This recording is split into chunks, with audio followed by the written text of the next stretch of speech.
السلام علیکم ورز آخر کار پی ٹی آئی کی رہنما عالیہ حمزہ ملک کو آج 15 ماہ کے بعد آزاد کر دیا گیا۔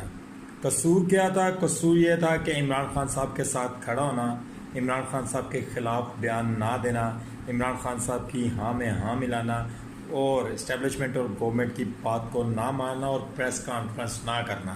ایک عورت صنم جاوید کے بعد اور رہا، اب باری ہے یاسمین راشد کی۔ اس کے بعد یاسمین راشد کو رہا کیا جائے گا۔ وہ علیل ہیں، وہ بیمار ہیں، لیکن اس وقت ہماری موجودہ گورنمنٹ کو اور ہمارے لا انفورسمنٹ ایجنسیز کو اس بارے میں سوچنا چاہیے، ہماری عدالتوں کو اس بارے میں سوچنا چاہیے کہ اس عورت کو ریلیف دینا چاہیے جو ہماری ماؤں کی عمر کی ہے اور آج بھی ڈٹی ہوئی ہے، کھڑی ہوئی ہے حق اور سچ کے ساتھ، اور حق کی آواز بنی ہوئی ہے اور آخری دم تک لڑنے کے لیے تیار ہے اور جہاد کے لیے تیار ہے۔ پاکستان